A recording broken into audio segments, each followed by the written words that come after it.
সবাইকে সুপ্রভাত। আমি অপর্ণা আজকে চলে এসেছি আরও একটা ভিডিও নিয়ে। After gallbladder stone surgery আজকে আমি সারা দিন কী খাবো তার পুরো ভিডিও তোমাদের সঙ্গে শেয়ার করব। একদম সকালবেলায় চলে গিয়েছি ব্রেকফাস্ট বানাতে। প্রথমেই বলে রাখি, যে কোনো সার্জারির পর সাধারণত প্রথম 6-7 দিন একটু গলা ভাত বা গলা গলা সুজি এই ধরনের একটু গলা জাতীয় বা নরম জাতীয় ফুডই দেওয়া হয়। কিন্তু আফটার গল ব্লাডার স্টোন আমার যেহেতু মাইক্রো সার্জারি হয়েছে, সো আমাকে সেরকম কিছু রেস্ট্রিকশন মানতে হয়নি ফুডের ব্যাপারে। তবে হ্যাঁ, একদম ফ্যাট ফ্রি ডায়েট খেতে বলেছে।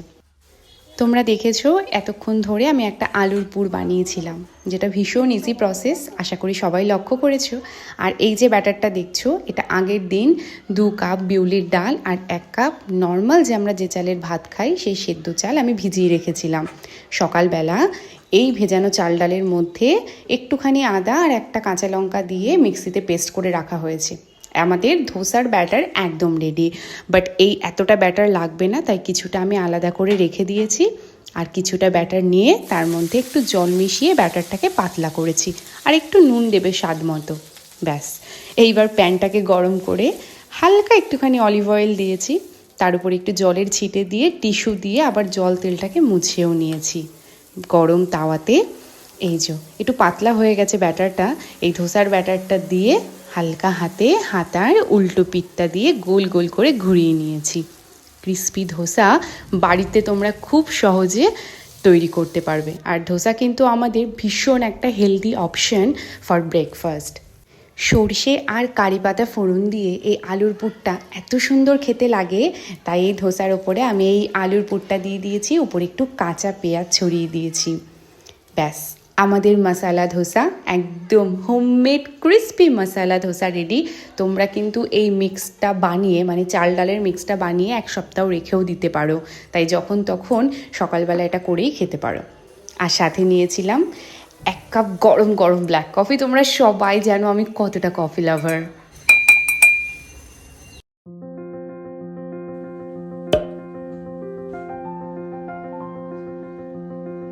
আফটার সার্জারি এটা আমার প্রথম রান্নাঘরে যাওয়া। আজকে আমি প্রথম এই ব্রেকফাস্টটা বানিয়েছি।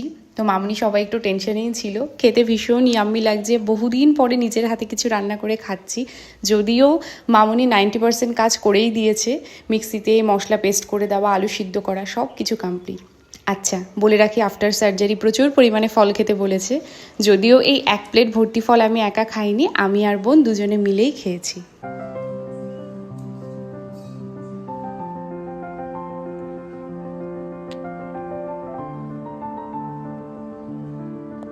আমার আগের ভিডিওতে তোমরা অনেকেই বলেছো যে কেউ হয়তো হসপিটাল থেকে বাড়িতে এসে আফটার গল ব্লাডার স্টোন সার্জারিতে স্নান করেছো, কেউ বলছে হয়তো আমি 4 দিন বা 5 দিন পরে স্নান করেছি। দেখো, আজকে আমি যে ভিডিওটা বানাচ্ছি এটা আমার আফটার সার্জারি প্রায় 10 ডেজ ওভার হয়েছে। তো এখনও আমি স্নান করি, কিন্তু সামনের পেটের যে কাটা জায়গা অংশগুলো সেইগুলোতে আমি এখনও জল লাগাই না। ওটাকে চেষ্টা রাখি যতটা সম্ভব ওই দাগটা বা ওই ব্যথা ঘাগুলো মোটামুটি একটু শুকিয়ে না যাচ্ছে ততদিন ওখানে জলটা লাগাবো না। তো স্নানটা করা হয় মাথায় জল দিই, আর পরে মুখে একটু ফেস ওয়াশ দিই বা কোনো দিন দিই না, আর একটু ব্যাকে জল দিই। আজকে আমি অনেক দিন পরে শ্যাম্পুটা করেছি, শ্যাম্পু করার পরে জলটা ওই পিঠেই লাগিয়েছি, কাটা জায়গাগুলোতে লাগাইনি। তাই আজকে একটু স্কিন কেয়ার করছি, ভালো লাগছে, মুখে একটু ফেস ওয়াশ দিয়েছি। যেহেতু অফিসে যাচ্ছি না, বাড়িতেই রয়েছি, রান্নাও করছি না, তাই সেরকমভাবে স্কিন কেয়ার করার প্রয়োজন আমার মনে হচ্ছে না। আর অবশ্য এতদিন ইচ্ছেও ছিল না, বাট আজকে একটু করলাম। তবে আমার একটা সমস্যা হচ্ছে, আমার হেয়ারটা প্রচণ্ড রাফ হয়ে যাচ্ছে। যেহেতু ঠিকঠাকভাবে প্রপার ট্রিটমেন্ট করতে পারছি না, তাই হয়তো এরকম হয়েছে।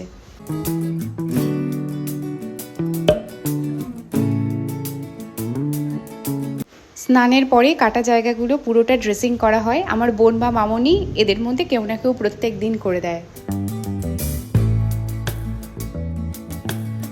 আজকের লাঞ্চটা মামনিই রান্না করেছে, একদম হালকা পাতলা লাঞ্চ ছিল। ফুলকপি দিয়ে ট্যাংরা মাছের ঝোল, সাথে ছিল পাবদা মাছের ঝাল আর বিট গাজর ভাজা, এবং এই পুরো রান্নাটা কিন্তু খুব অল্প তেল মশলায় হয়েছে।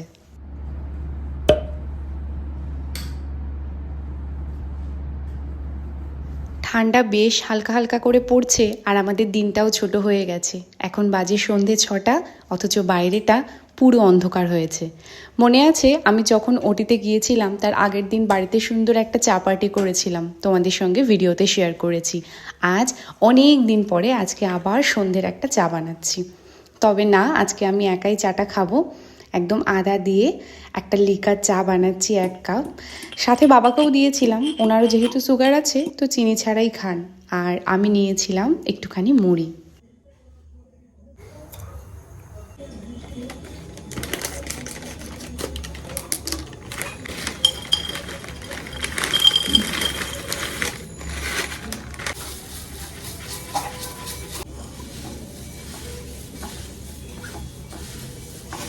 আজকে আমার মামার মেয়ের জন্মদিন, তাই বাড়িতে সবাই গেছে ওই পুচকু বোনটার জন্মদিনে। আমারও খুব ইচ্ছে ছিল কিন্তু যাওয়া হয়ে ওঠেনি, কারণ এই অবস্থায় বাইরে ট্রাভেল করা একদম অসম্ভব। মামনিও বাড়িতে নেই, তাই সন্ধ্যের চাটা আমি আর বাবা মিলে এনজয় করব। সাথে চিকুও আছে, ওকে একটু বিস্কিট দিয়ে দেবো। আমি চায়ের সাথে একটু ইচ্ছে ছিল একটু পেঁয়াজ কুচি, একটু শশা কুচি এগুলোও করব। কিন্তু পেঁয়াজ আর শশাটা আমাদের রান্নাঘরের অনেকটা নিচের শেলফে থাকে, যেহেতু আমি এখনও নিচু হতে পারছি না, তাই ওগুলোকে বাদ দিয়ে প্লেন চানাচুর আর শুকনো মুড়ি নিয়েই চললাম। বাবার কাপটা বাবাকে ঘরে দিয়ে এসেছি, আর আমি এখানে বসে এনজয় করছি আমার সন্ধ্যের টি।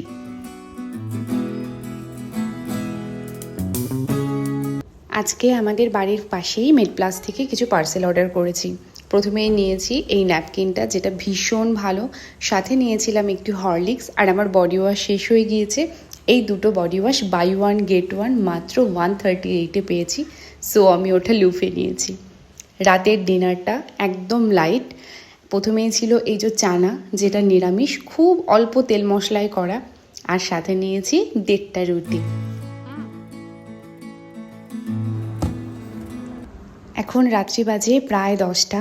আমার মেডিসিন নেওয়া পুরো কমপ্লিট, আর চলে এসেছি একটা গল্পের বই নিয়ে, আর সাথে নিয়ে এসেছি এইটা হলো ফেস মাস্ক, এবং যেটা শিটের আকারে রয়েছে।